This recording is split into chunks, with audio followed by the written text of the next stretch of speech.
پروردگار عالم نے ہم انسانوں کو کسی خاص مقام تک پہنچانے کے لیے اور ہماری ابدی زندگی کو سنوارنے کے لیے ایک ہدایت نصیب فرمائی۔ ہمیں خدا تعالیٰ نے ایک مقابلے میں بھیجا ہے، ایک ایسا مقابلہ جس کے اندر کچھ لوگوں نے بہت زیادہ بڑے مقامات حاصل کرنے ہیں، زیادہ تر لوگوں نے ایوریج رہنا ہے، اور کچھ لوگ نعوذ باللہ تعالیٰ شاید کسی جگہ نہیں پہنچ پائیں گے۔ تو اس میں ہمارے اوپر ہے کہ ہم اس مقابلے کی کتنی اہمیت کو سمجھ پائیں گے، اس کے اندر کتنی قربانیاں دے پائیں گے۔ ہم سب کو معلوم ہے کہ یہ جو کچھ ہمارے ساتھ پیش آ رہا ہے اس دنیا کے اندر، یہ سب کا سب اس مقابلے اور اس امتحان کا حصہ ہے۔ اگر کوئی انسان تھوڑا سا بھی اس پہ غور کرے کہ خدا تعالیٰ نے دنیا کو کیوں خلق کیا ہے، کیا خدا نے ہمیں کھلانے پلانے کے لیے خلق کیا ہے؟ ہم سب کو معلوم ہے کہ نہیں۔ صرف اس لیے خلق کیا ہوتا تو اس دنیا کے اندر جو مخلوقات ہم سے پہلے تھیں، ظاہری طور پہ کم از کم، وہ کروڑوں سال تک زندہ رہی ہیں۔ اس وقت جو دنیا کے اندر کیلکولیشنز کرتے ہیں، اس میں انسان دوسری مخلوقات کے مقابلے میں زیادہ پرانا نہیں ہے، انسان تو بہت ہی کم ہے۔ مثلا بیان کرتے ہیں کہ پانی سے نکل کر جو جانور خشکی پر آیا، یہ لوگ جو سائنٹیفک کیلکولیشنز کرتے ہیں اس کے تحت اس کو 36 کروڑ سال ہو گئے، 36 کروڑ سال، 360 ملین ایئرز۔ اور انسان کو کتنے ہوئے؟ تو انسان کی کوئی نشانی، جس کو ہم لوگ انسان کہتے ہیں، انسان کی کوئی نشانی 2-2.5 لاکھ سال سے زیادہ کی نہیں ہے۔ بہت کوئی نشانی نکالے، مثلا غار میں کوئی تصویر نکل آئی، فلاں جگہ پہ کوئی فٹ پرنٹ نکل آیا جو سیدھے چلنے والے کا تھا، تو سیدھے چلنے والے کو بھی اگر انسان کاؤنٹ کر لیں تو 2-2.5 لاکھ سال سے پرانی کوئی چیز نہیں ہے ہمارے پاس۔ اور مثلا جانور کب سے ہیں؟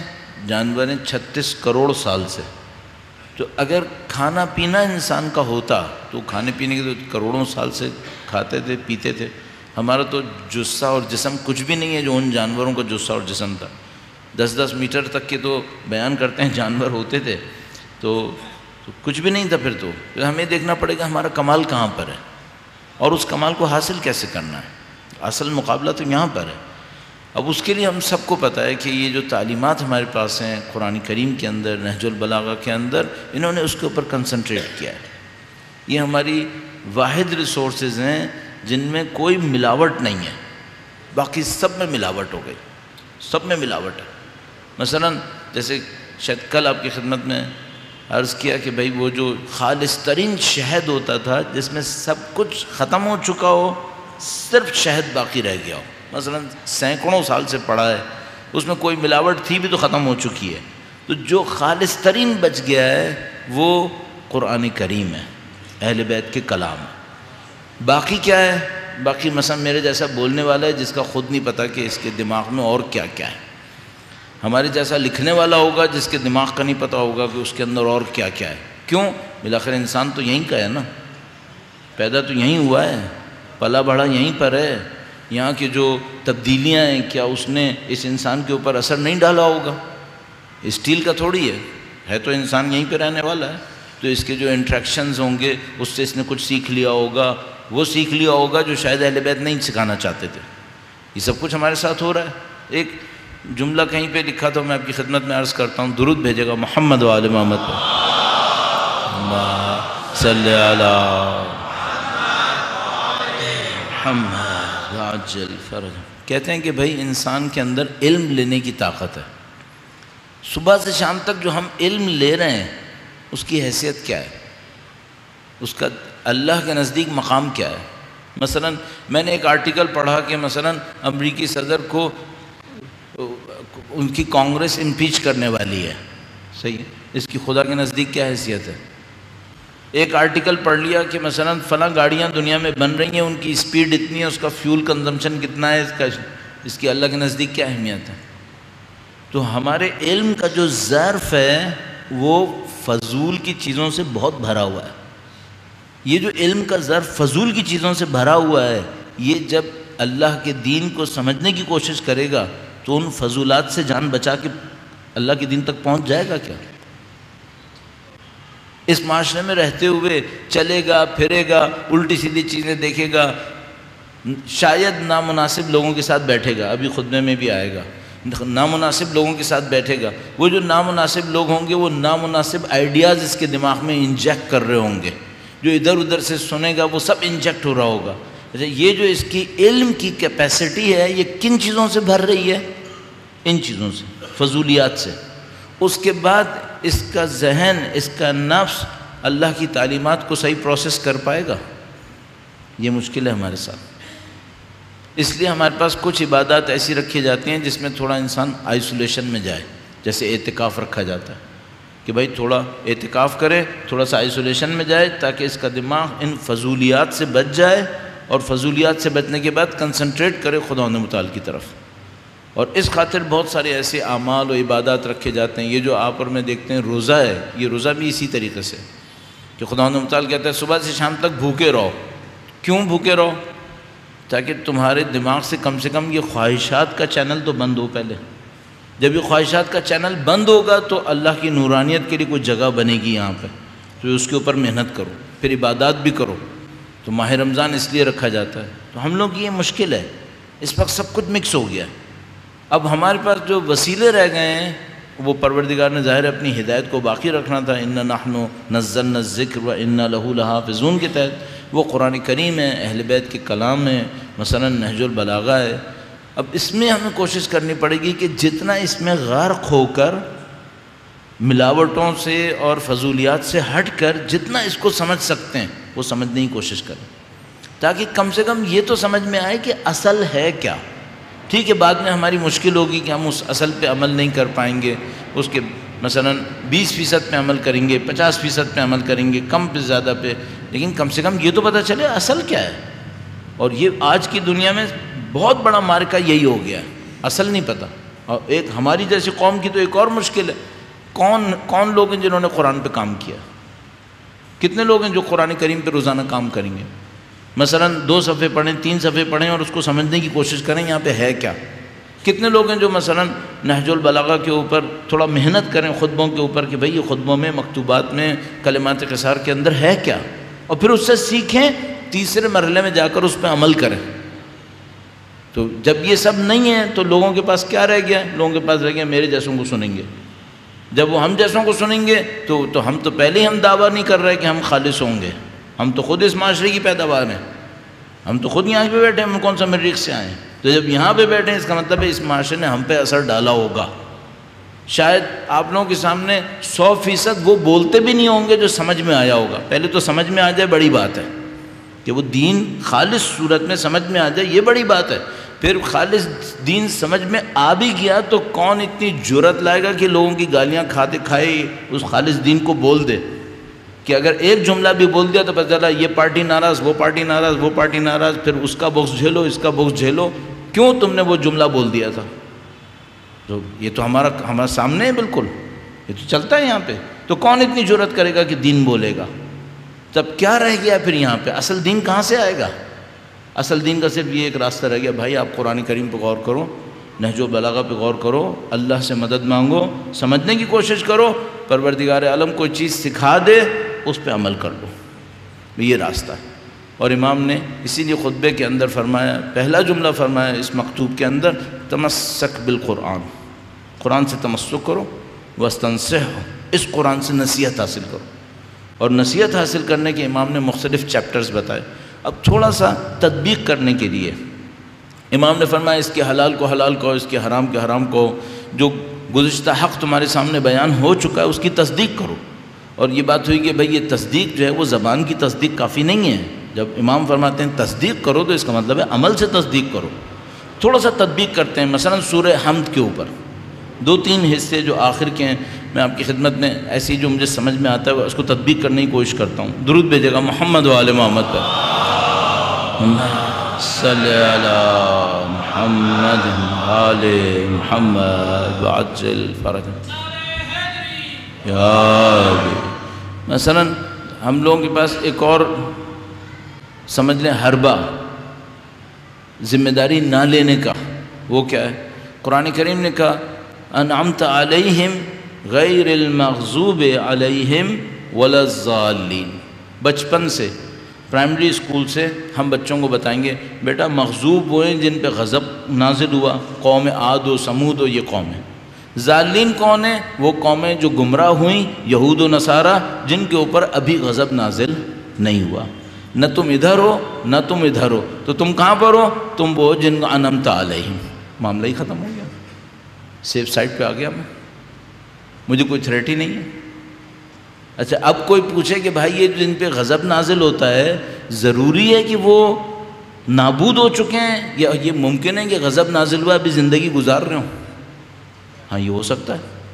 خداوند متعال قرآن کریم میں فرماتا ہے جن کے سامنے ہماری نشانیاں آ چکی ہیں، لوگوں نے ان نشانیوں کو قبول کیا، ان لوگوں نے ابھی بھی اس کو قبول نہیں کیا، ان پہ ہمارا غضب نازل ہوا ہے۔ یہ تو زندہ ہیں، پھر اس کا مطلب ہے اللہ کی نشانیاں آئیں، کچھ نے قبول کر لیا، انہوں نے نہیں قبول کر کے دیا، اللہ فرماتا ہے ان پہ میرا غضب نازل ہوا ہے۔ اچھا یہ مر گئے، سب کھپ گئے، ختم ہو گئے؟ نہیں، زندہ ہیں۔ تو یہ جو غضب شدہ ہیں، زندہ ہیں، ان کے ساتھ ہوتا کیا ہے؟ خداوند متعال اور آیت کریمہ میں فرماتا ہے کہ ایک قوم ہے جس کے اوپر ہم نے غضب نازل کیا ہے، تو انہیں کیا کر دیا؟ ان کو ہم نے جو کل میں نے عرض کیا بندر بنا دیا، ان کو خنزیر بنا دیا نعوذ باللہ تعالیٰ، اور اس قسم کی صورتوں میں ڈھال دیا۔ اچھا یہ بھی قوم غضب نازل ہوئی، تو مر گئی ہے، زندہ ہیں بھی؟ فرمایا زندہ ہیں بھی۔ عادتیں ایسی بن گئی ہیں کہ ان جانوروں کی طرح زندہ ہیں یہ قومیں مغضوب ہیں لیکن زندہ ہیں۔ زندہ ہیں تو کس طرح زندہ ہیں زندہ لیکن جانوروں کی زندگی میں زندہ ہیں۔ کیا مطلب؟ مثلا جس طرح مثلا وہ پلید جانور ہے، نجس جانور ہے، جس کے اندر صرف خواہشات ہیں، یہ بھی صرف خواہشات کے لیے زندہ ہیں۔ ان پہ غضب نازل ہوا ہے، یہ جانور بن چکے ہیں، صرف خواہشات کے لیے زندہ ہیں، ان کو انسانیت سے کوئی سروکار نہیں رہا۔ یہ وحشی درندوں کی طرح زندہ ہیں۔ کیا مطلب؟ اس کو صرف اس سے غرض ہے کہ میری طاقت کتنی ہے، کس کو چیر دیا، کس کو پھاڑ لیا، کس کو لوٹ لیا، کس کو بھنبوڑ دیا، یہ اس کے لیے زندہ ہے۔ تو یہ کیا مغضوب قومیں سب ختم ہو گئی ہیں؟ نہیں، زندہ ہیں یہ لوگ، زندہ ہیں۔ خدا کہہ رہا ہے تم بچو، تم نہ بن جانا اس میں سے۔ مثلا میں کیا مغضوب میں سے ہو سکتا ہوں؟ میں جو ابھی تو بسم اللہ کہا ہے میں نے، بسم اللہ الرحمن الرحیم الحمدللہ رب العالمین، یہ کہنے والا مغضوب ہو سکتا ہے؟ کیوں نہیں ہو سکتا؟ کوئی بسم اللہ پڑھتا ہو، سورہ فاتحہ پڑھتا ہو، نماز پڑھتا ہو، نماز شب پڑھتا ہو اور لوگوں پہ ظلم کرتا ہو، تو درندہ نہیں ہے کیا وہ؟ امام نے خود نہج البلاغہ میں فرمایا کہ ایک زمانہ آئے گا لوگ بھیڑیے بن جائیں گے، جو بھیڑیا نہیں ہوگا اسے یہ بھیڑیے کھا جائیں گے۔ یہ سارے کے سارے کافر ہوں گے؟ نہیں، ظاہر میں مسلمان ہوں گے۔ یہ جو خداوند متعال قرآن کریم میں ہم سے کہہ رہا ہے کہ بھئی تم اللہ سے دعا کرو اہدنا الصراط المستقیم صراط الذین انعمت علیہم غیر المغضوب علیہم، نہ وہ بنا جن کے اوپر غضب ہوا۔ یہ قومیں جو مغضوب ہیں زندہ ہیں ابھی۔ ضالین گمراہ کون ہے بھائی؟ گمراہ قرآن کریم میں دیکھ لو، خداوند متعال کس کو کہتا ہے کہ یہ بہت گمراہ ہے؟ فرمایا جو اپنی ہوا و ہوس کی پیروی کرتا ہے اس سے زیادہ گمراہ کوئی انسان نہیں ہے۔ جو اپنی ہوا و ہوس کی پیروی کرے اس سے زیادہ گمراہ کوئی نہیں ہے۔ یہ جو ہوا و ہوس کی پیروی کرنے والے ہیں سارے کافر ہیں، سارے عیسائی ہیں، سارے یہودی ہیں، سارے مشرک ہیں، دین اسلام سے باہر ہیں۔ دین اسلام میں رہنے والا کوئی ہوا و ہوس کی پیروی نہیں کر رہا۔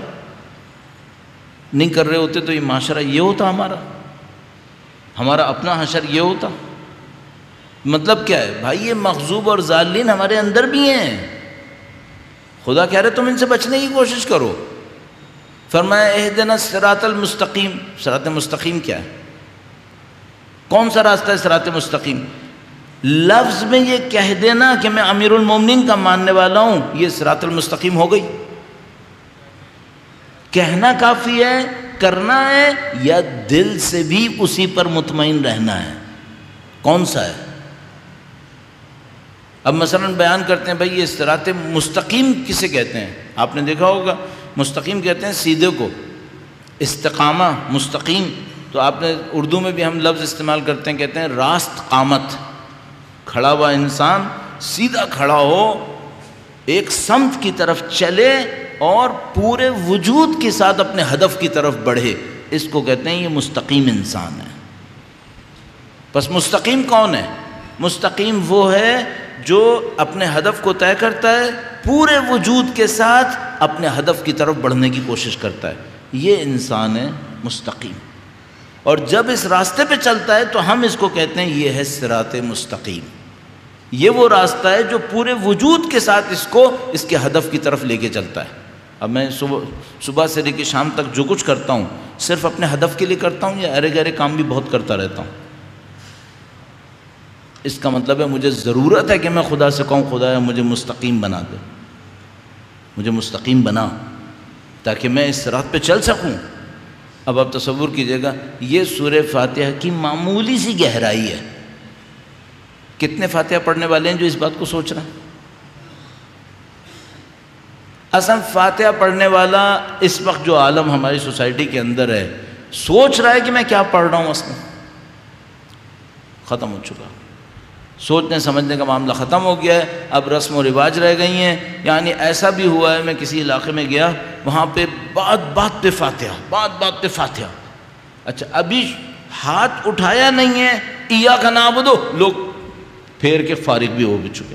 ارے بھائی 25 دفعہ فاتحہ پڑھتے ہو، ایک دفعہ بھی اتنی دیر نہیں لگاتے کہ جملہ ہی پورا ہو جائے۔ ایک دفعہ پڑھ لو، ڈھنگ سے پڑھ لو، ایک دفعہ پڑھو ڈھنگ سے پڑھو تاکہ فاتحہ کا کوئی نتیجہ تو نکلے۔ اسی طرح ہماری نماز کے اندر جو فاتحہ پڑھتے ہیں، سورہ فاتحہ پڑھتے ہیں، تو اس وقت پرابلم ہمارے ساتھ کیا ہے؟ بھائی قرآن سے ہمیں نصیحت لینی ہے۔ اب آپ تصور کیجئے میں اپنے لیے عرض کروں کہ صبح سے شام تک میں نے جتنی نمازیں پڑھنی ہیں، جتنی رکعت نمازیں پڑھنی ہیں، کم سے کم اتنی تعداد میں تو فاتحہ پڑھنی ہی پڑھنی ہے۔ ان فاتحوں سے میں نے کیا نصیحت لی ہے؟ کچھ نہیں۔ تو وہ جو امام فرما رہے ہیں کہ استنصح ہو، وہ پھر میرے لیے نہیں ہوا، اس کا مطلب ہے اس پہ محنت کریں کسی طریقے سے۔ آج تیسرا دن ہو گیا ہمیں اس کو کہتے ہوئے، تو اب تھوڑا سا میں نے اس کو ایلیبریٹ کرنے کی کوشش کی کہ بھئی جب ہم قرآن سے نصیحت لیں گے، اور فاتحہ کی مثال اس لیے دی کہ اس سے زیادہ کامن کون سا قرآن ہوگا جو ہم اور آپ پڑھیں گے، اور تو کوئی اتنا حصہ نہیں ہوگا جس کو ہم اتنا زیادہ پڑھیں گے جتنا فاتحہ پڑھیں گے۔ تو جب اس سے نصیحت لینے پر آئیں گے تو اس طرح ہمیں اس کے اندر ٹٹولنا پڑے گا۔ پھر ہم خدا سے کہیں خدایا اہدنا الصراط المستقیم صراط الذین انعمت علیہم غیر المغضوب، ان میں سے نہ بنا جن کے سامنے حجت پوری ہو جاتی ہے پھر بھی عمل نہیں کرتے، نہ ان سے بنا کہ جو اپنی ہوا و ہوس کی پیروی میں لگے رہتے ہیں۔ ایک مثال عرض کروں، اپنے لیے عرض کر رہا ہوں، برا نہیں مانیے گا، اگر مجھے پتہ چل گیا ہے کہ نماز شب اچھی چیز ہے اور میں نہیں پڑھ رہا، حجت پوری نہیں ہوئی میرے اوپر؟ پوری ہو گئی تھی نا، نہیں پڑھا نا، تو مغضوب کون ہے پھر؟ اس کے برابر کا غضب آئے گا، اس کے برابر کا غضب آئے گا۔ کیا غضب؟ نماز نہ پڑھنے کا، یہ نماز شب نہ پڑھنے کا۔ اچھا مجھے پتہ چل گیا نماز اول وقت پڑھنی چاہیے، نہیں پڑھتا، حجت پوری ہو گئی تھی؟ ہاں ہو گئی تھی۔ اس کا مطلب ہے اس کے برابر کا غضب آئے گا۔ اب خدا یہ کہہ رہا ہے کہ تم کہو میرے اوپر غضب نہ آئے، یعنی جہاں خدا کی بات میں نے سن لی سمجھ لی، اب مجھے عمل کے قابل بنا دے۔ اور ظالین وہ جو اپنی ہوا و ہوس کی پیروی کرتے ہیں، خدایا نہ مجھے ان لوگوں میں سے بنا جن کے سامنے بات پوری ہو جاتی ہے عمل نہیں کرتے، نہ ان لوگوں میں سے بنا جو اپنی ہوا و ہوس کی پیروی میں لگے رہتے ہیں۔ مجھے کن سے بنا؟ ان پہ بنا جن کے اوپر تو نے انعام کیا ہے۔ جب وہ انعام کرتا ہے تو میں کیا بن جاتا ہوں؟ حضرت موسیٰ علیہ السلام فرماتے ہیں اے خدایا اب جب کہ تو نے میرے اوپر انعام کیا فلن اکون ظہیرا للمجرمین، اب میں کبھی مجرموں کا مددگار زندگی میں نہیں بنوں گا۔ میں بما انعمت علیہ، چونکہ تو نے میرے اوپر انعام کیا اب میں کبھی مجرموں کا مددگار نہیں بنوں گا۔ اگر میرے اوپر انعام ہوا تو اس کا مطلب ہے میری زندگی ایسی زندگی ہو جو کبھی مجرموں کے کام نہیں آئے گی۔ خدا مجھے ظالموں سے لڑوائے گا ہمیشہ اگر میرے اوپر انعام ہوا، اور اگر یہ نہیں ہے میری زندگی ظالموں کے بھی کام آتی ہے، اس کا مطلب یہ ہے کہ ابھی میرا انعام پکا نہیں ہوا ہے، شاید پارشلی ہوا ہوگا لیکن مضبوط نہیں ہوا ابھی۔ درود بھیجے گا محمد و آل محمد پر، صلی علی محمد آل محمد۔ ایک بار پھر درود بھیجے گا محمد و آل محمد پر، محمد آل محمد عجل فرج۔ یا علی وتمسک بحبل القرآن، قرآن کریم کی رسی کو سے تمسک کرو، واستنصحو، اس سے نصیحت حاصل کرو، واحل حلالہ وحرم حرامہ، اس کے حلال کو حلال کرو اور اس کے حرام کو حرام، میں نے اس کے عمل سے کرو، وصدق بما سلف من الحق، حق میں سے جو ثابت ہو گیا اس کی تصدیق کرو، اللہم ما عرفتنا من الحق فحملنا وما قصرنا عنہ فبلغنا، ماہ رمضان کی دعاؤں میں سے، خدایا جو حق ہمارے لیے آشکار ہو چکا ہے ہمیں اس حق کو اٹھانے کی طاقت دے دے۔ حق آشکار ہو جاتا ہے بعض اوقات، ہم میں تحمل حق نہیں ہوتا، اس حق کو برداشت نہیں کر پاتے، پتہ چل جاتا ہے دنیا پرستی غلط ہے پھر بھی دنیا پرستی میں رہتے ہیں، پتہ چل جاتا ہے غیر خدا کے لیے توجہ دینا صحیح نہیں ہے پھر بھی اس میں پڑے رہتے ہیں۔ تو دعا نے کہا اللہم ما عرفتنا من الحق، جو تو نے حق ہمیں پہچنوا دیا ہے، معرفت دے دی ہے، اسے اٹھانے کی طاقت دے دے، وما قصرنا عنہ فبلغنا، اور جو حق میں سے رہ گیا ہے ہمارے لیے اس تک ہمیں پہنچنے کی طاقت دے دے۔ یہ بھی ایک ہمبلنس ہے کہ بھائی کوئی کل حق نہیں ہے، ہم میں سے کوئی کل حق نہیں ہے، ہم سب غیر معصوم ہیں۔ اس کا مطلب کیا ہے؟ اس کا مطلب ہے دائماً حق کی جستجو میں رہنا واجب ہے۔ ہم میں سے کوئی یہ دعویٰ نہیں کر سکتا میرے پاس کوئی چیز غلط نہیں ہے کہ تو میں معصوم تھوڑی ہوں، اس کا مطلب ہے مجھے ہمیشہ سیکھنا پڑے گا۔ اسی لیے فرمایا ما قصرنا عنہ فبلغنا، جو حق ہم سے رہ گیا ہے ہمیں اس تک پہنچنے کی طاقت دے دے خدایا۔ صدق بما سلف من الحق، حق میں سے جو گزر چکا ہے اس کی تصدیق کرو۔ قرآن کریم میں چند چیزیں میں نے عرض کیا تھا کہ ایک نصیحت ہوتی ہے، ایک احکام ہوتے ہیں، ایک تاریخ ہوتی ہے، اور اس کے لیے امام نے فرمایا وَاعْتَبِرْ بِمَا مَضَىٰ مِنَ الدُّنْيَا، دنیا سے جو گزر گیا اس سے عبرت لو، لِمَا بَقِيَ مِنْهَا، اس کے لیے جو ابھی باقی ہے۔ کیوں؟ فَإِنَّ بَعْضَهَا يُشْبِهُ بَعْضًا، چونکہ دنیا کا بعض دوسرے بعض سے شبیہ ہے۔ تمہارے ساتھ جو ہو رہا ہے پچھلی قوموں کے ساتھ ہو چکا ہے، اسے سیکھو اور اپنے لیے سمجھو۔ وَآخِرُهَا لَاحِقٌ بِأَوَّلِهَا، اور اس کا جو آخر ہے وہ ملحق ہے اس کے اول سے۔ وَكُلُّهَا حَائِلٌ مُفَارِقٌ، اس جملے کو عرض کرنا ہے آپ کی خدمت میں، ابھی چند جملات کے ذریعے سے درود بھیجے گا محمد و آل محمد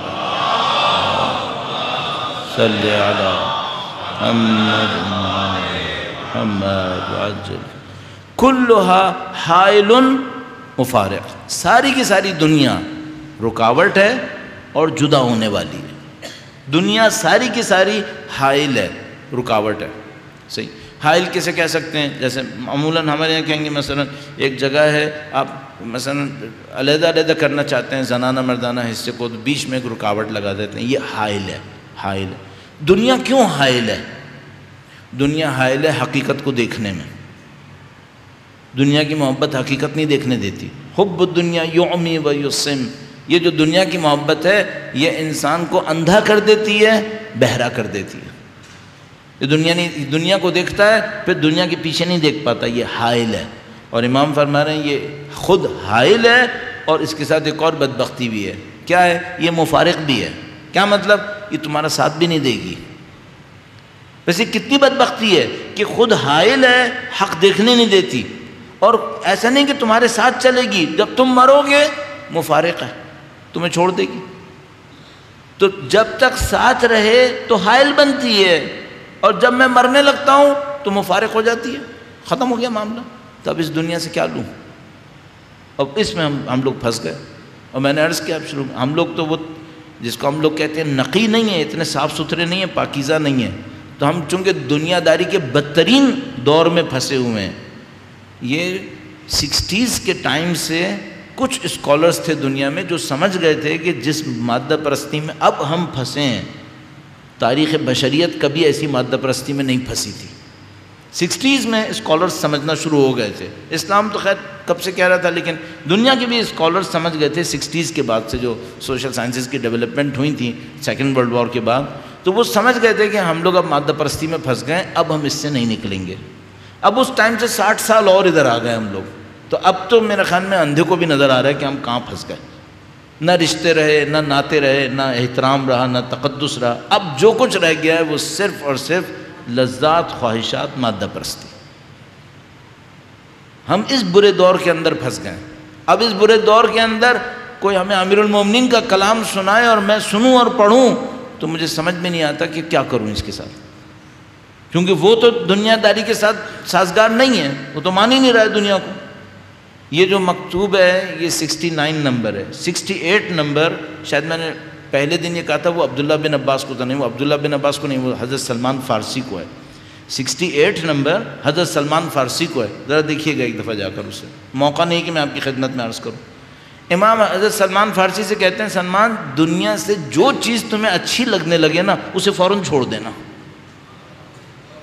یا اللہ، دنیا سے جو چیز تمہیں اچھی لگنے لگے اسے فوراً چھوڑ دینا، کیوں؟ یہ تمہارے لیے نقصان دہ ہونے والی ہے۔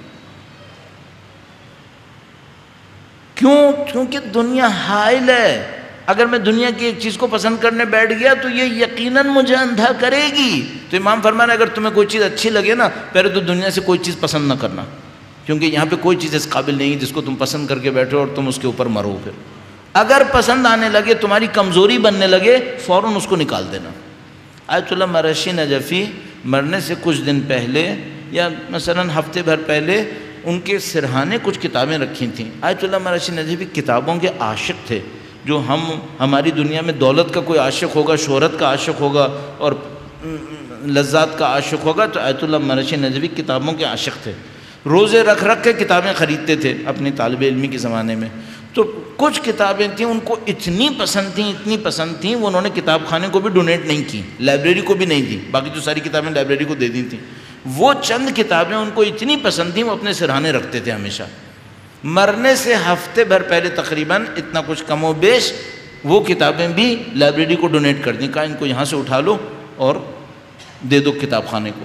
تو جو بھی ساتھ تھے ان کے فرزند تھے، کوئی بھی تھے، انہوں نے کہا آغا صاحب اب تو آپ دنیا سے جا ہی رہے ہیں، آپ چلے جائیں، ان کو یہاں رہنے دیں، آپ کے مرنے کے بعد میں دے دوں گا اس کو کتاب خانے کو۔ کہا نہیں میں نہیں چاہتا مرتے وقت مجھے دنیا کی کوئی بھی پسندیدہ چیز سامنے نظر آئے، اس کو بھی نکال دو۔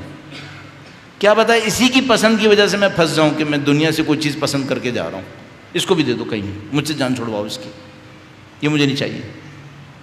ان لوگوں نے اتنی محنت کی ہے تب یہ لوگ یہ بنے ہیں۔ ہم لوگ چاہ رہے ہیں اپنی نفسا نفسی کے ساتھ، جو شہرت طلبی، جو مادہ پرستی ہے، جو خواہشات کی پیروی ہے، ان سب کے ساتھ چل کر ہم بہجت بننے والے ہیں، ہم خمینی بننے والے ہیں۔ کہاں کا خواب ہے، کوئی دھوکہ ہے کیا؟ وہ تو اتنی محنت کریں تب بنے، اور ہم لوگ فضول کے کام کر کر کے اپنی زندگی کے اندر پھر بھی بن جائیں گے۔ کیسے بنیں گے؟ اور نہیں بنیں گے، دیکھو نا ہم نے کیا حشر کیا اپنی قوم کا۔ اگر بچہ ہم سے ایک دوسرے سے کہہ رہے ہیں بھائی قوم کا شیرازہ بکھرا ہوا ہے، تو شیرازہ کیوں نہیں بکھرے گا؟ جب اتنی نفس پرستیاں کرو گے تو بچے گا کیا پھر یہاں پہ؟ میں دوسروں کو نہیں کہہ رہا، اپنے آپ کو بھی کہہ رہا ہوں کہ بھائی اتنی نفس پرستیوں کے ساتھ یہی ہونا ہے۔ پھر دشمن سر کے اوپر بیٹھا ہوا ہے، ایک میسج ڈالتا ہے، پاگلوں کی طرح ایک دوسرے کو بھیجنا شروع کر دیتے ہیں، یہ بھی نہیں سوچتے جس نے ڈالا وہ خود تمہارا سب سے بڑا دشمن ہوگا، اس نے بھیجا اسی لیے تھا کہ تم بھیجو۔ ایک عالم کی بات کیا چھوڑا ہے ہم نے؟ کسی کا امامہ چھوڑا ہے، کسی کا کوئی تقدس چھوڑا ہے، کوئی احترام چھوڑا ہے؟ ہر ایک کو پامال کر دیا، ہر ایک کو برباد کر دیا۔ بھائی کوئی ہدایت کے لیے کوئی تو راستہ چھوڑ دو، کوئی تو راستہ چھوڑ دو۔ نہ ممبر چھوڑا، نہ محراب چھوڑا ہے، نہ کوئی احترام چھوڑا ہے، کیا چھوڑا ہم نے؟ اپنے ہاتھوں خود تباہ کر رہے ہیں اپنے آپ کو۔ اتنا تو کوئی انسان عقل و شعور سے کام لے۔ ابھی اس خطبے کے اندر آئیں گے جملے، تو ہم کو چھوڑ دے رہے ہیں نا۔ پھر اس کے بعد کیا ہوگا؟ ہم یتیمی میں پھنستے چلے جا رہے ہیں۔ دشمن نے تو مجھے یہ لگ رہا ہے کہ یہ طے کر لیا ہے کہ اس قوم میں کوئی بھی اگر قابل احترام بندہ ہے اس کو بے عزت کرنا ہے۔ انہوں نے تو لگتا ہے یہ طے کر لیا ہے، اور انسٹرومنٹ ہم خود ہیں۔ ایک آدمی کو کوئی چیز ملتی ہے وہ تو سمجھتا ہے واجب قربتاً اللہ، اگر کسی کی بے عزتی ہو رہی ہے تو بے عزتی کرنا واجب ہے۔ کیسے جواب دو گے قیامت کے دن؟ قیامت کا کوئی سوچے گا تو جواب دے گا نا، جب مرنے کا کوئی سوچے گا ہی نہیں تو جواب کہاں سے دے گا؟ اس مصیبت میں ہم لوگ پھنسے ہوئے ہیں، اور اس کی وجہ سے یہ دیکھو یہ کیا ہو رہا ہے ہمارے ساتھ۔ جو کیا کوئی دشمن ہمیں نقصان پہنچائے گا، جو ہم خود اپنے آپ کو نقصان پہنچا رہے ہیں۔ کہاں پہنچے ہیں؟ اور اب اس کا ایک ہی راستہ ہے، اس کا کوئی راستہ کتابوں سے حل نہیں ہوگا، یہ مجھے یقین ہو گیا ہے۔ اس کا راستہ کتابوں، اس کا یہ علم کا معاملہ ہے ہی نہیں، یہ معاملہ ہے نفس کے تزکیے کا۔ علم کا معاملہ نہیں ہے کہ مثلا لوگوں کو اگر کتابیں پڑھا دو شہید مطہری کی تو وہ انسان بن جائیں گے، نہیں، وہ جب تک شہید مطہری کی کتابوں سے تزکیہ نہیں سیکھیں گے انسان نہیں بنیں گے۔ یہ شہید مطہری کی کتاب بھی اس لیے پڑھیں گے تاکہ مثلا کسی اور کو غلط ثابت کیسے کریں گے، اس میں سے 2 جملے نکالیں گے وہاں سے۔ ان سب کو جو لکھنے والے تھے، بولنے والے تھے، انہوں نے نفس کی اصلاح کے لیے لکھا تھا۔ میں شہید مطہری کی مثال کے طور پہ عرض کیا، جو سب سے زیادہ مثلا لوگوں کے درمیان ہوتی ہے، یا مثلا آیت اللہ دستغیب کی کتابیں ہوتی ہیں، تو یہ کب فائدہ دیتی ہیں؟ جب انسان اپنے نفس کی تربیت کے لیے پڑھتا ہے ان کو۔ لیکن اگر کسی کو غلط ثابت کرنے کے لیے پڑھ رہا ہے تو وہ قرآن کریم بھی فائدہ نہیں دے گا، قرآن کریم بھی کسی کے ہاتھ میں کھلونا بن جاتا ہے، نعوذ باللہ تعالیٰ۔ امام نے فرمایا کہ درود بھیجے گا محمد و آل محمد پہ۔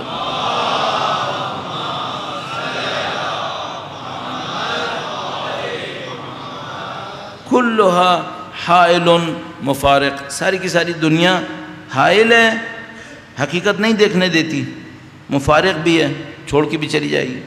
وَعَظِّمِ اسْمِ اللَّهِ أَن تَذْكُرَهُ إِلَّا عَلَى حق، فرمایا اللہ کے نام کی تعظیم کرو، حق کے سوا اس کو استعمال مت کرو۔ اچھا کوئی یہ کہے کہ مثلا حارث ہمدانی اللہ کے نام کی بے عزتی کریں گے، تو امام نے کیوں کہا اللہ کے نام کی تعظیم کرو، حق کے سوا اسے کہیں استعمال نہ کرو؟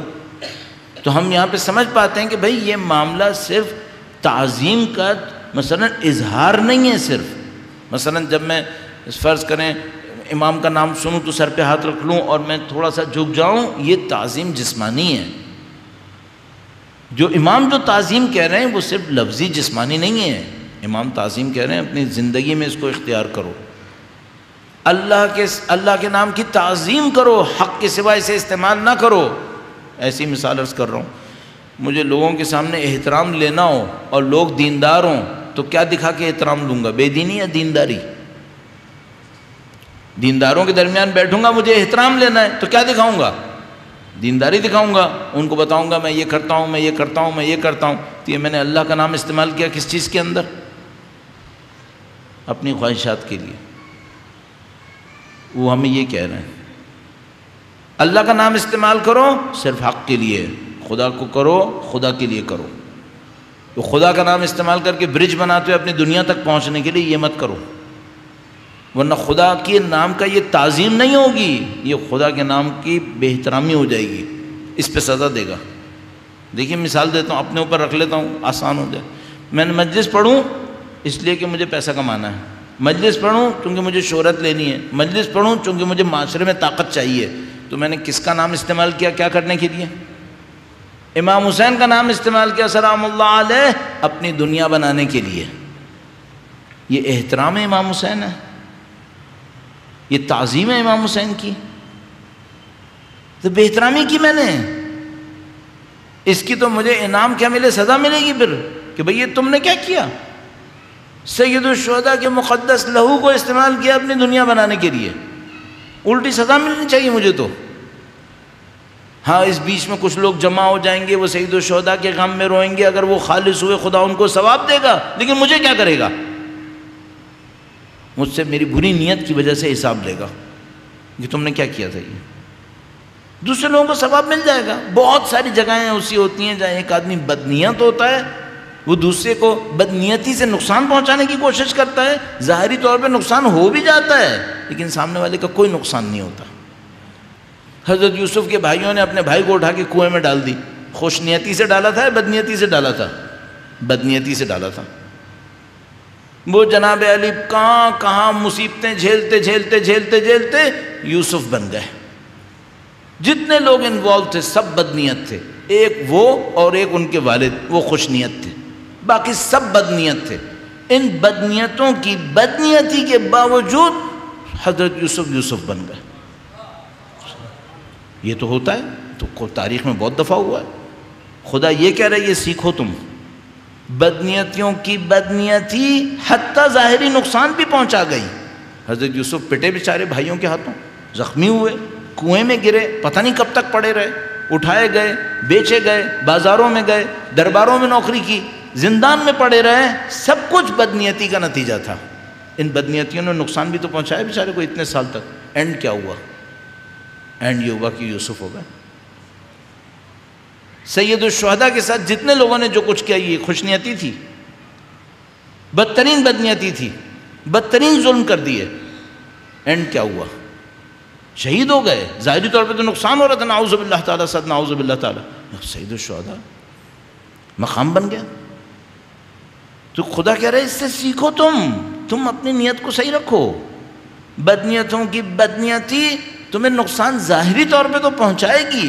خدا نے قرآن کریم میں ایک لفظ استعمال کیا، یہ تمہیں کچھ نہ کر سکیں گے سوائے اذیت کے، اور کچھ نہیں کر سکتے. تھوڑی سی اذیت دیں گے بس. یہ اذیت برداشت کر لو، باقی تو سب خدا ہے، باقی خدا سب سنبھال لے گا. اور یہ اذیت بھی دلواتا ہے امتحان کے لیے، کہ جس کو جس جگہ پہنچنا ہے اس کا امتحان دیے بغیر نہیں ہوگا، امتحان تو دینا پڑے گا. تو حضرت یوسف علیہ السلام نے وہ سارے امتحانات دیے، پھر بعد میں خداوند متعال نے ان کے ہاتھوں جو برکتیں جاری کروائی ہیں وہ ہم سب نے دیکھ لی. لیکن صرف ایک مشکل ہے ہم لوگوں کے ساتھ، مجھے کوئی میرا بھائی تھپڑ مار دے نا، میں اسی وقت اس کے لیے 50 بد دعائیں دوں گا کہ اس کو خدا یہ کر دے، یہ کر دے، یہ کر دے، یہ کر دے. اس پہ صبر نہیں کر پاؤں گا کہ خدا سنبھال لے گا، میں نہیں صبر کر پاؤں گا. تو وہ حضرت یوسف علیہ السلام تھے کہ جب وہ سارے بھائی سب کچھ کر چکے، ساری مصیبتیں جھیلنے کے بعد جب وہ سامنے آئے تو حضرت یوسف نے اتنا بھی نہیں کہا تم نے میرے ساتھ کیا کیا تھا. اس کو ہم کہتے ہیں توکل. یہ ہے توکل، کہ کوئی خدا پہ توکل کرے اور سب جھیل لے، پھر وہ بنتا ہے بڑا انسان. ہم میں اتنے دم نہیں ہے، ہم نے عقیدوں پہ کام نہیں کیا، ہم نے آخرت کے اوپر محنت نہیں کی. امام کا بھی فرمان آئے گا اس میں، درود بھیجے گا محمد و آل محمد.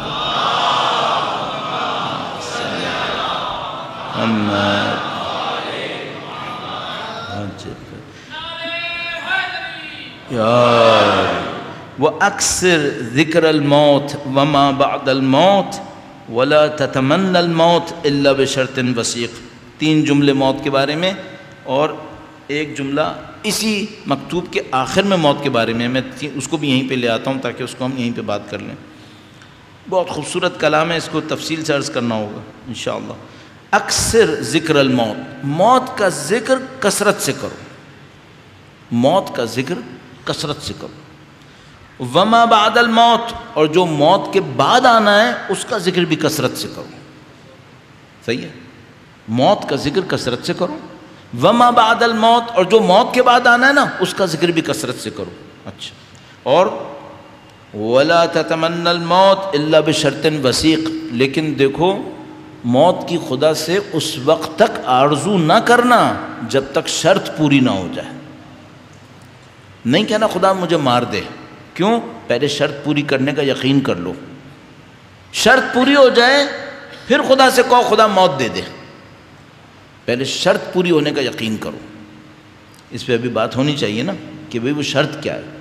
آخری خطبے میں امام نے موت کا ایک اور دفعہ ذکر کیا ہے، اور وہ منیمم اسٹینڈرڈ بتایا ہے. یہ تو بہت آگے کی بات ہو گئی. کم از کم کیا فرمایا؟ درود بھیجے گا محمد و آل محمد.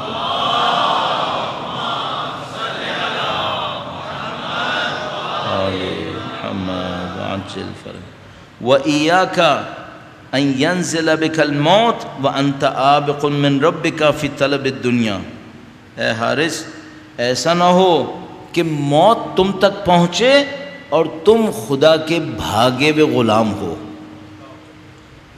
خدا کے بھاگے ہوئے غلام نہیں بننا. ایسا نہ ہو کہ موت تم تک آئے. عابق کہتے تھے اس غلام کو جو اپنے مالک سے بھاگ چکا ہو، مالک کی قید سے بھاگ گیا اور وہ ادھر ادھر گھوم رہا ہے، وہ یہ سوچ ہی نہیں رہا کہ وہ کسی اور کا غلام ہے.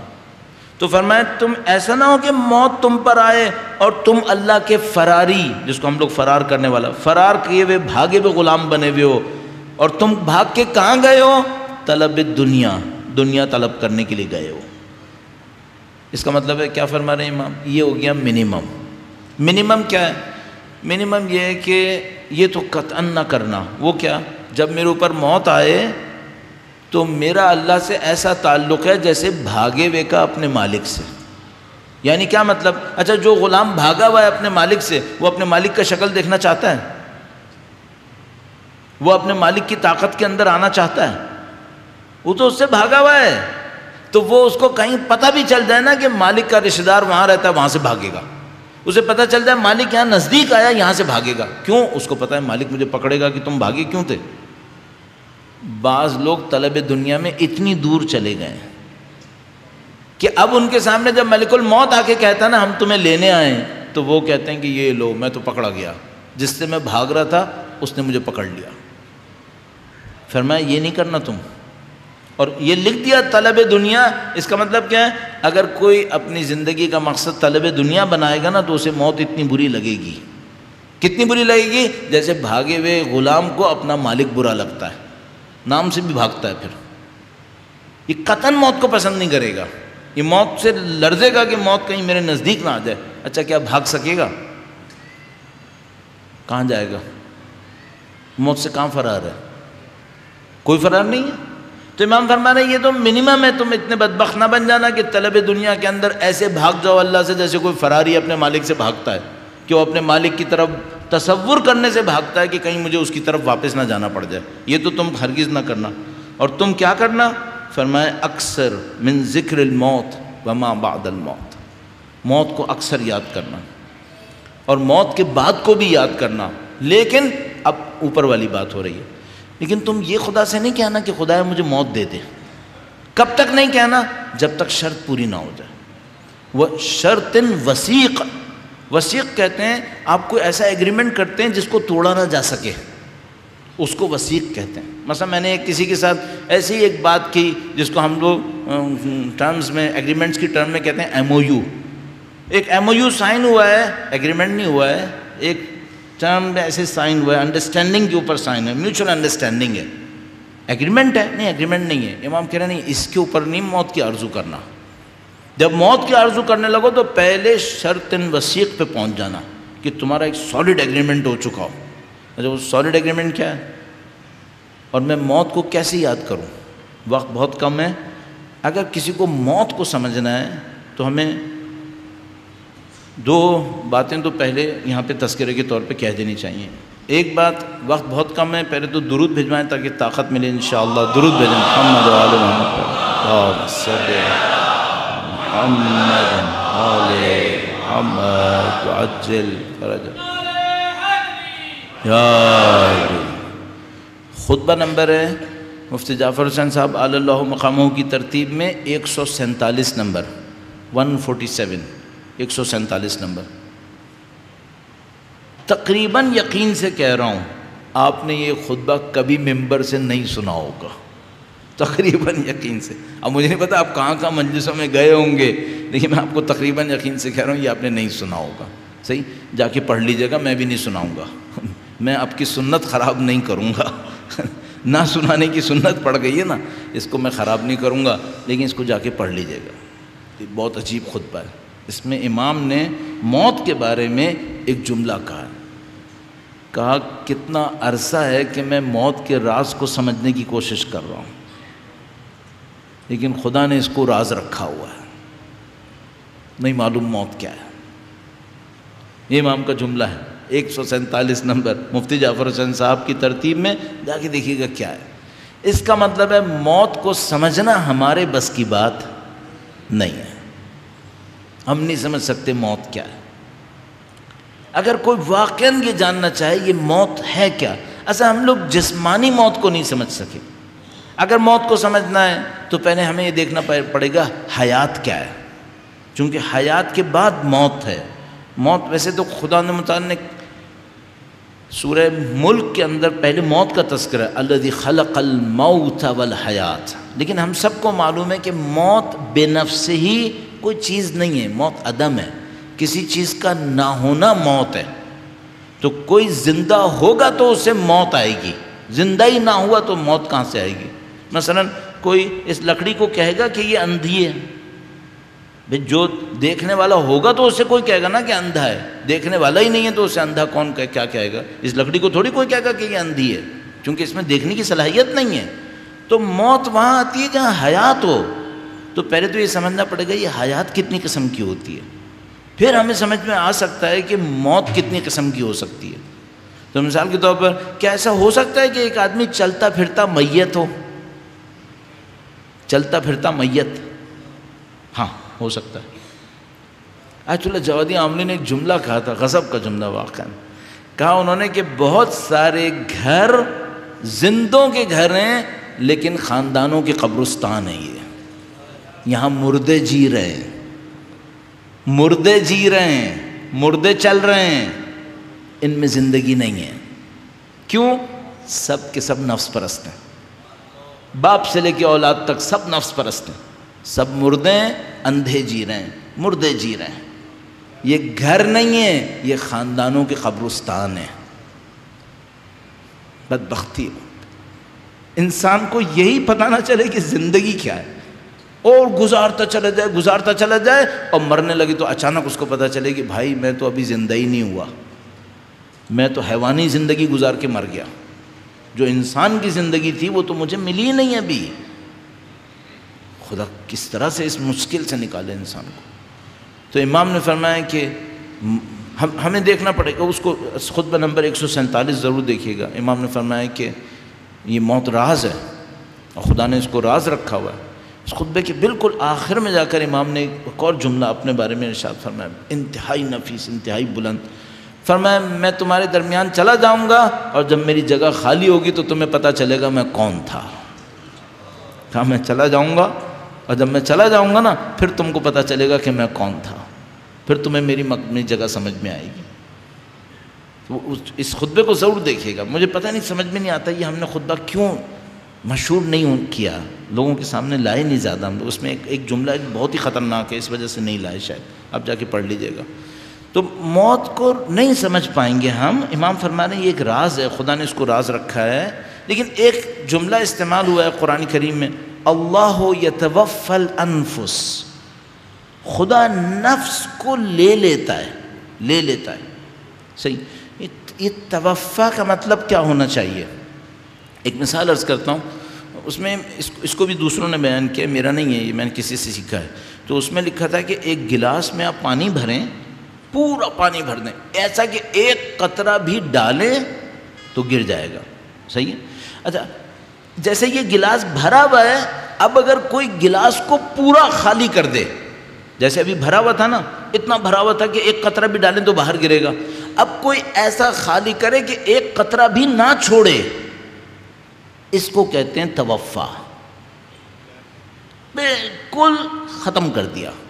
خدا فرماتا ہے میں یہ کروں گا تمہارے ساتھ موت کے وقت، سب کچھ لے لوں گا، سب کچھ لے لوں گا۔ کیا مطلب؟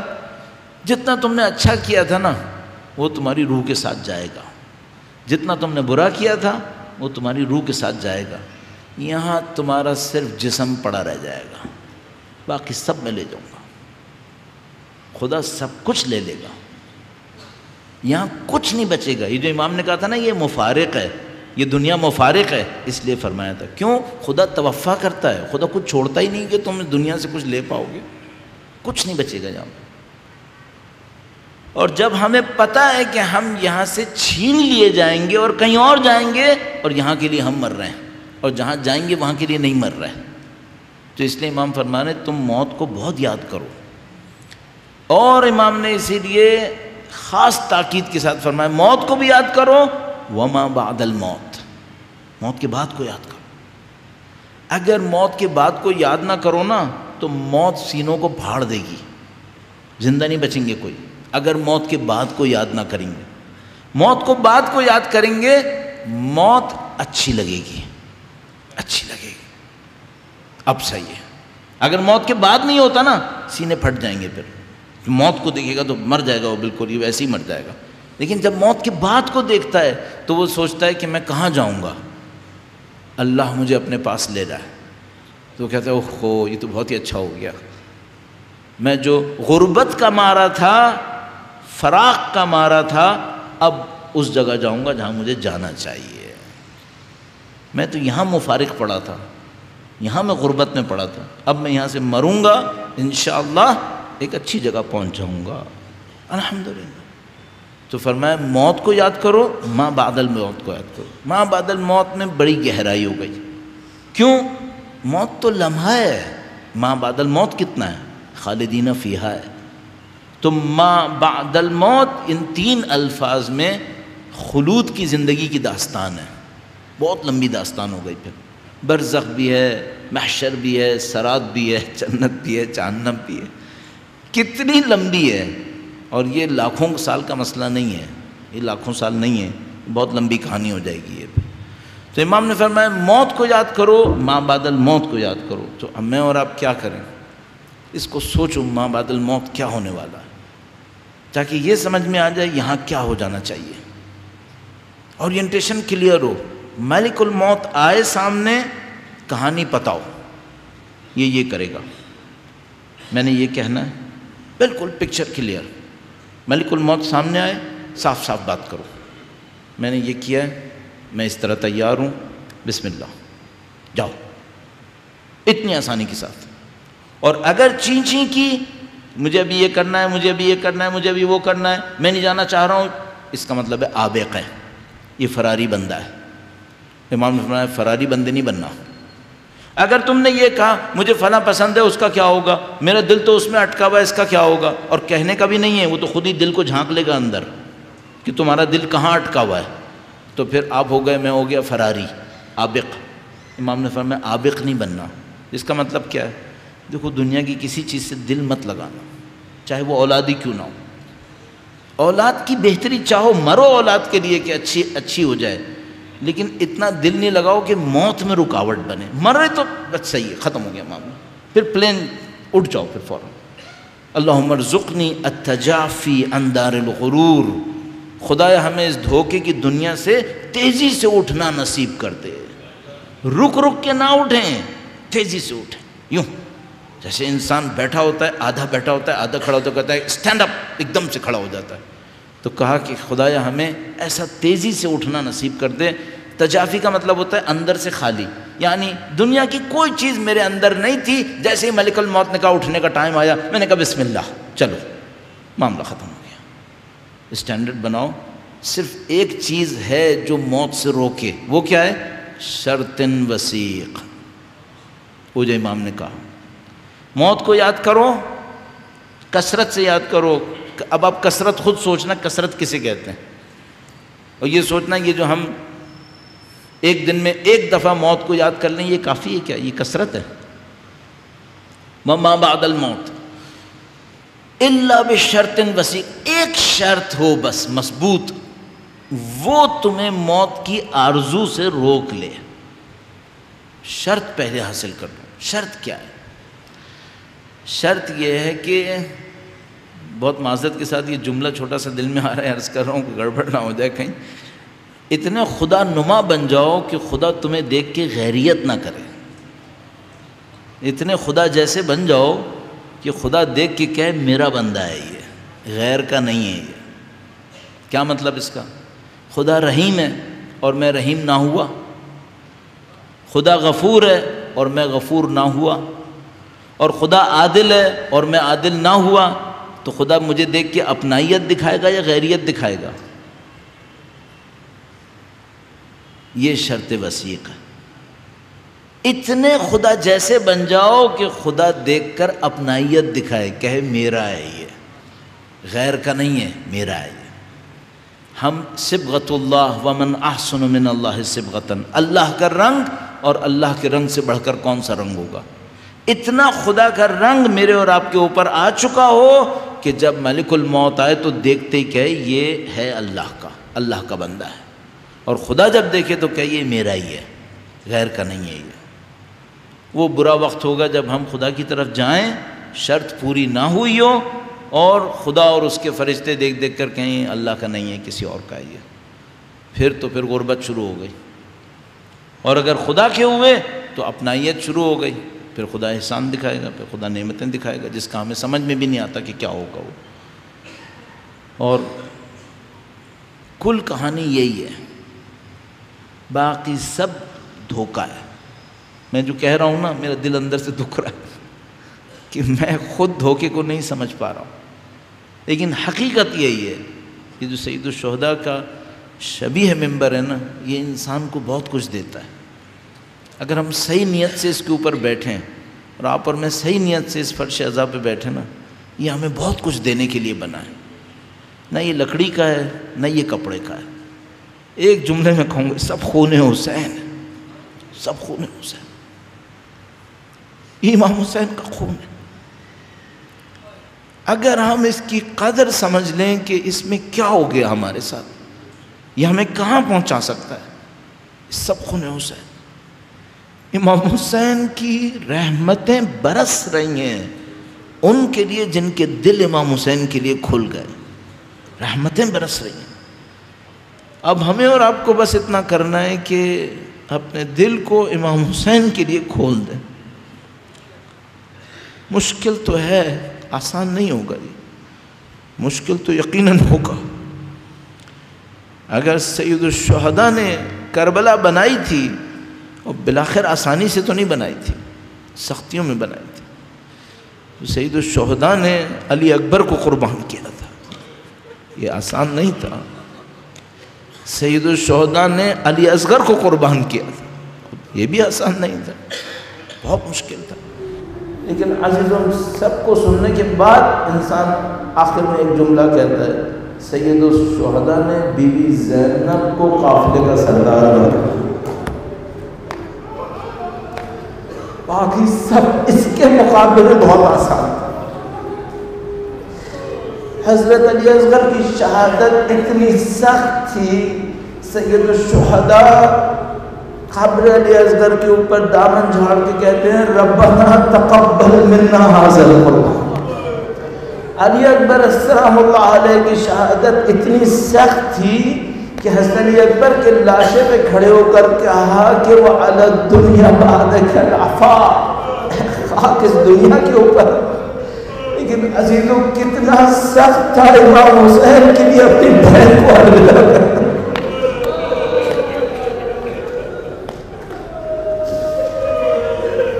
اگر بچے، اگر کسی کے دل کے غم کو سمجھنا ہو نا تو ہمارے پاس تو کوئی راستہ نہیں، ہم کسی کے دل کے اندر جا کر دیکھیں غم کیا ہوا۔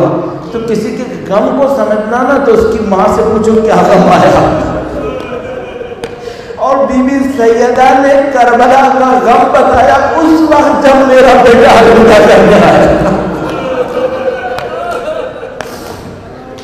کیوں بی بی سیدہ سلام اللہ علیہ نے کربلا کے سارے مقامات میں سب سے زیادہ غمگین وہ وقت بتایا جب امام حسین بی بی سے الوداع کرنے آئے؟ کیوں؟ ماں کو پتا ہے بیٹے کے دل میں کیا گزر رہی ہے، ماں کو پتا ہے بیٹی کے دل میں کیا گزر رہی ہے۔ بی بی سیدہ سلام اللہ علیہ نے اس موقع کو بیان کیا جب سید الشہداء آخری الوداع کہنے آئے، سارے یتیم بچے جمع ہو گئے اور امام حسین سے کہتے تھے کہ یا امام کس کے ساتھ ہمیں چھوڑنا ہے؟ امام تو یتیموں کے وارث ہے، امام تو یتیموں کے چاہنے والے ہیں، تمام یتیموں کو چھوڑ کر جا رہے تھے۔ اب ایک روایت بیان کرتے ہیں، نہیں معلوم کتنی مستند ہے لیکن پڑھا کرتے ہیں کہ سید الشہداء کی چھوٹی صاحبزادی نزدیک آئی اور انہوں نے امام سے کہا کہ بابا ایک دفعہ اور گلے لگا دو۔ نہیں معلوم کتنی سند ہے لیکن سند نہ بھی ہو تو یقین تو آتا ہے کہ حسین کے بچے اپنے باپ کو آخری دفعہ الوداع کرنا چاہتے ہوں گے۔ نہیں معلوم یہ خواہش تھی یا کیا تھا کہ خدا نے بچی کو حسین کے سینے تک پہنچا ہی دیا۔ اور بی بی زینب بھی پوچھنے لگی کہ بچی تو نے اس لاشے کو کیسے پہچانا؟ نہ اس میں سر ہے نہ اس میں لباس ہے۔ کہا میں یہاں سے گزر رہی تھی، لاشے میں سے آواز آئی اے میری بچی میرے پاس آ۔